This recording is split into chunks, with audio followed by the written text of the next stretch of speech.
모두가 알고 싶지만 어디서도 알려주지 않는 나만 알고 싶은 전략. 오늘 김종효 의사가 모두 전해드립니다. 함께 해보시죠. 원포인트 레슨 김종효 의사 만나볼게요. 안녕하세요. 네, 안녕하십니까. 네, 시장의 분위기가 어제와는 또 조금 다릅니다. 간밤 미증시를 보면은 트럼프 트레이드 관련 종목들을 조금 주춤하는 모습 보여주고 있는데요. 과연 현 시점 트럼프 2.0 행정부 관련 종목들 저희가 어떻게 전략 세워볼 수 있는지 오늘의 주제 열어보시죠. 그런데요, 오늘 주제를 보면 체크가 필요한 트럼프 수혜주가 있다라고 말씀해 주셨는데요. 이사님, 저희가 이미 트럼프 수혜주, 수혜 섹터 다 알고 있는 거 아닌가요? 뭐가 더 체크가 필요할까요? 네, 이미 뭐 다 알려진 걸 얘기하는 건 원포인트 레슨이 아니니까. 네. 그래서 뭐 제가 명확한 답을 알고 있지 않고 네. 저의 생각도 아직 뭐 100% 깔끔하게 정리되진 않았지만 이런 이슈도 한번 생각해 보는 게 좋지 않을까. 왜냐하면 이런 어려운 시장에서 이미 급등하고 있는 종목 쫓아가기도 부담스럽고 그쵸. 뭐 내려가고 있는 종목을 사자니 그것도 굉장히 어려운 측면이 있잖아요. 그러면 우리가 혹시 잊고 있었던 이슈 중에서 다시 한번 되새김질 해볼 만한 이슈는 없을까라고 생각해봤고, 그래서 오늘 추가로 체크가 필요한 트럼프 수혜주 혹은 수혜 업종, 이쪽은 저는 농업이 아닌가라고 생각하고 있습니다. 농업이다라고 말씀해 주셨는데요. 새로운 트럼프 수혜주다, 잊고 있었다라고 말하니까 우리 시청자분들의 관심이 좀 주목될 것 같습니다. 어떤 중요한 포인트가 있는지 함께 알아보시죠. 네, 그 트럼프의 지금 지지를 살펴보면 양쪽 해안가는 민주당이 여전히 강하지만 네. 소위 얘기하는 북동쪽의 러스트벨트, 그다음에 그 중간으로 내려오는 판벨트, 그다음에 맨 아래쪽에 되는 썬벨트, 이런 쪽이 이제 주요 지지란 말이에요.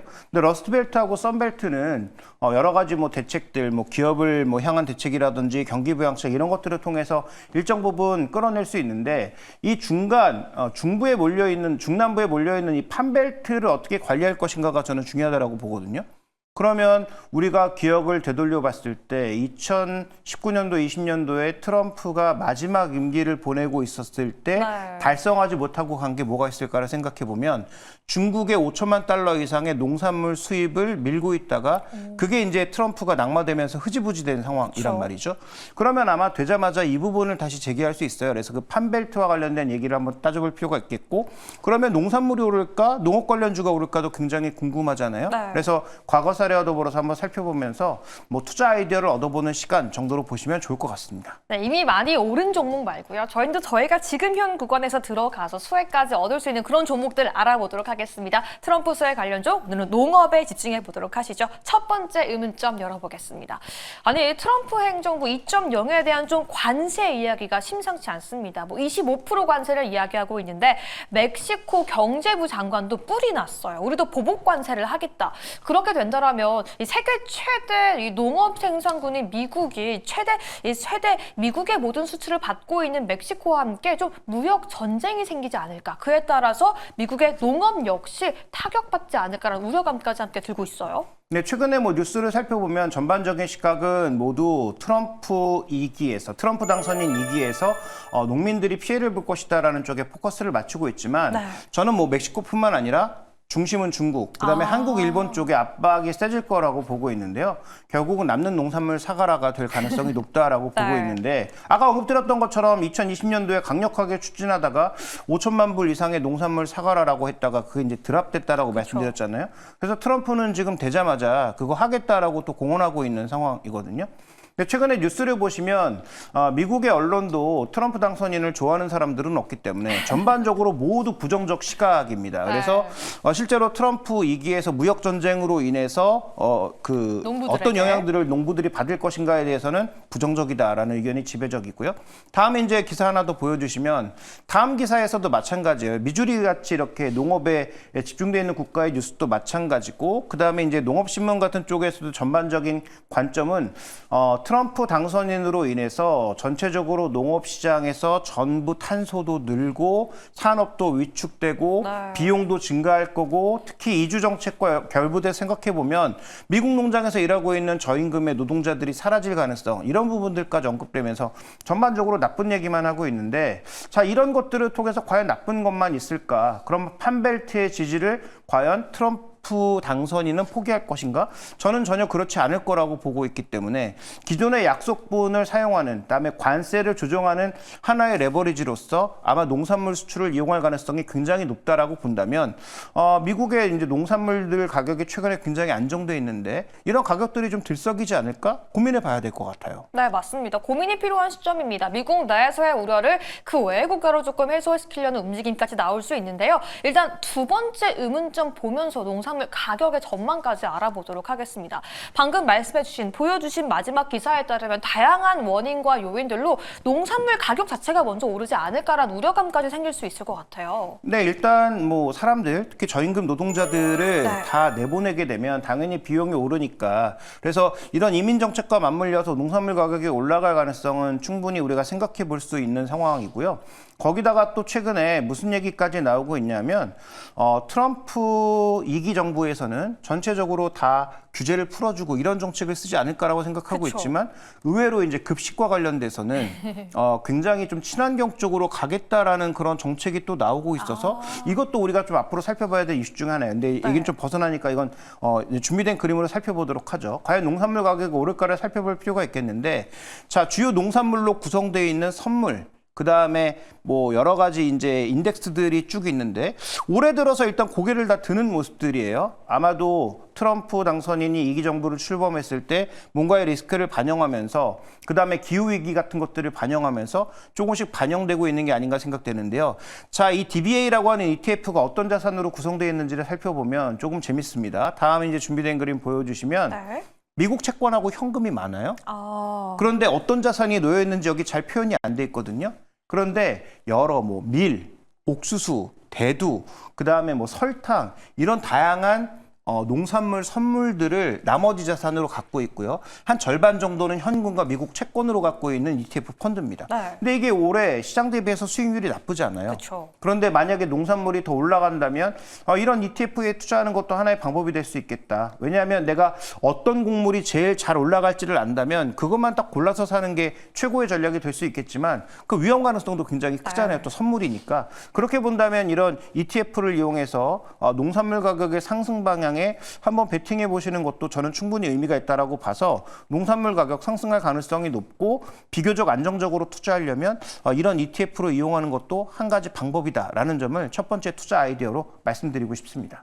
전반적으로 트럼프 2.0 행정부의 정책에 따라서 농산물 가격이 상승하게 된다라면 이런 농산물 가격을 추종하는 ETF를 먼저 저희가 살펴볼 수 있다라고 말씀해 주셨는데요. 그렇다면 농업 관련주에 대한 전망도 우리 투자자분들은 궁금하실 것 같아요. 세 번째 의문점 열어보겠습니다. 그러면 저희가 현 시점 미리미리 농업 관련주를 좀 들어가 보는 전망은 어떻게 보실까요? 네, 농업 관련주도 농업 자체의 가격이 올라가고 농업 시장에서 일하는 사람이 사라지면 네. 당연히 그와 관련된 기계들이 늘어날 수밖에 없어서 적어도 농기계라든지 아니면 농어학 관련된 그런 종목군들에게는 뭐 긍정적인 흐름이 나타날 수밖에 없다라고 보고 있는데요. 그래서 답도 그 부분입니다. 바로 이제 농기계라든지 농어학 관련 부분들에 있어서 어느 정도 긍정적인 흐름이 나타날 수 있고 뭐 또 종자기업 이런 것들이 꽤 많이 오를 수 있겠다라는 생각을 가지고 있는데 이런 것들이 잘 포함되어 있는 ETF 상품이 있나를 또 제가 막 찾아봤더니 네. 있더라고요. 그래서 준비된 다음 그림 보여주시면 실제로 그 ETF는 MOO라고 하는 ETF입니다. 네요. 근데 공교로운 것은 제가 2016년도부터 트럼프 정부 때 살펴봤더니 이게 급등을 했고요. 네. 그 다음에 오히려 2020년 이후에는 농산물 가격의 급변으로 인해서 급등을 했다가 오히려 바이든 정부 때는 가격이 지속적으로 내렸어요. 그런데 지금 올해 들어서 다시 이 고개를 좀 들고 있는 양상인데 이 ETF는 어떤 종목군들이 편입되어 있을까를 살펴보죠. 그래서 주요 홀딩스를 한번 살펴보면 다음 준비된 그림 보여주시죠. 농슬라라고 불리는 디어. 네. 존 디어가 이제 포함되어 있고요. 그 다음에 뭐 코르테바라든지 조에티스라든지 다양한 그런 농산물 관련 기업들이 쭉 포함되어 있습니다. 그래서 이런 ETF에 한번 투자해 보시는 것도 하나의 도움이 될 것으로 보여지고 있고 전체적으로 이 종목들의 성격이나 배당이나 이런 것들이 최근 미국 시장에 부담되는 밸류에이션에 비해서는 비교적 낮거나 배당 수익률은 좋은 상황이기 때문에 그런 관점에서의 방어적인 투자도 충분히 가능하다라고 봐서 이런 ETF에 관심을 가지시는 것도 좋아 보이고요. 특정 종목으로 얘기한다면 뭐 미국 시장에서는 존디어 같은 종목. 네. 현재 멕시코로 공장 옮기려고 했다가 트럼프 당선인한테 엄청나게 한번 두드려 맞고 아마 멕시코로 옮기지 못할 것 같거든요. 그렇게 본다면 장기적인 측면에서 존디어의 움직임도 좋아질 개연성이 있다라는 측면에서 투자 관점에서 긍정적인 모멘텀이 있다. 이렇게 좀 보고 있습니다. 저희가 이 트럼프 2.0세를 준비하면서 뭐 곡물 관련주 그리고 농산물, 농업을 추종할 수 있는 ETF를 좀 함께 짜보자라고 말씀해 주셨는데 우리 시청자분들은 이런 생각도 지금 하실 것 같아요.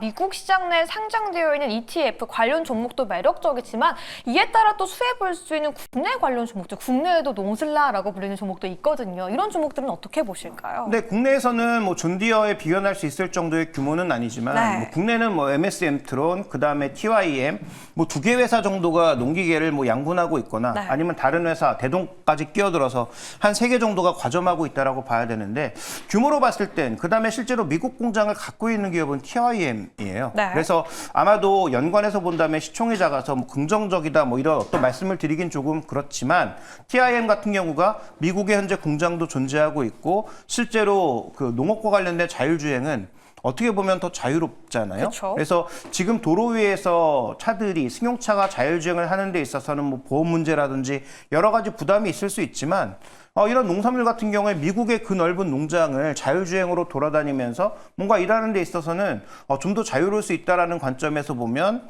뭐 미국의 존디어가 있다면 우리나라엔 TIM이 있다라는 측면에서도 우리가 한번 바라볼 수 있지 않나 이렇게 보고 있습니다. 네, 식량, 농업 관련 미국에 상장되어 있는 ETF뿐만 아니라 국내 농기계 관련주까지 볼 수 있다라고 말씀해 주셨습니다. 그렇다면 저희는 종목 이야기, 저희가 집중해봐야 하는 섹터 이야기로 조금 더 집중해보고 싶은데 오늘의 결론 함께 열어보시죠.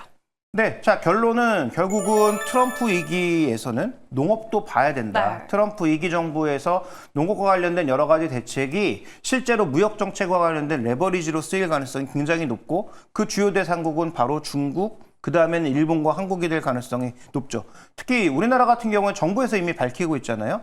이런 무역 압박을 우리가 미국의 석유와 가스를 많이 사서 해소하겠다라는 그런 전략적 흐름도 제시하고 있기 때문에 이런 원자재 쪽에 있어서의 투자 아이디어도 반드시 한번 고민해 보실 필요가 있다고 보고 있고요. 그런 차원에서 미국에 상장되어 있는 대표 농업 관련 ETF 뭐 둘 다 지금 현재 매력적이다라고 판단하고 있고 개별 기업으로 접근해 본다면 미국에선 존디어, 그다음에 우리나라에선 TIM 같은 종목군들의 관심이 필요한데 이 역시도 미국의 공장에 있는 종목이 더 낫다라고 보고 있기 때문에 그런 차원에서 TIM을 말씀드린 것이다라고 해서 참고해 보시면 좋을 것 같습니다. 네, 오늘 탑픽이 모두 공개가 됐습니다. 농업 관련 ETF도 볼 수 있다라고 말씀해 주셨고요. 미국에선 존디어, 국내에선 TIM까지 좀 관심 종목으로 보자라고 말씀해 주셨는데 한 가지 궁금한 거, 이런 농기계 관련주가 우크라이나 재건까지도 함께 엮이면서 국내에서 함께 등락을 반복하고 있어요. 이렇게 엮여있는, 겹쳐져 있는 종목들을 함께 봐도 괜찮을까요? 저는 우크라이나 재건에는 우리나라가 전혀 영향이 없다라고 판단하고 있고 그다음에 지금 뭐 연관된 종목으로 움직이는 종목의 거의 대부분이 해외 쪽 면허라든지 해외 쪽 레코드가 없는 기업이 대부분이에요. 네. 과연 그런 기업들이 뭘 딸 수 있을까? 거의 의미가 없다라고 보고 있어서 그 테마주와는 조금 다르게 봐야 된다. 오히려 그런 테마로 너무 급등한다면 매수 시점을 조율해 볼 필요가 있다. 이렇게 판단하고 있습니다. 좋습니다. 저희가 다시 한번 좀 트럼프 트레이드 관련 종목에 함께 집중해 보면서 오늘은 농업이라는 키워드에 알아봤는데요. 존디어와 TIM까지 함께 알아보시기 바라겠습니다. 오늘도 여러분들의 투자에 도움되었기를 바라면서 김종효 이사 보내드리겠습니다. 감사합니다.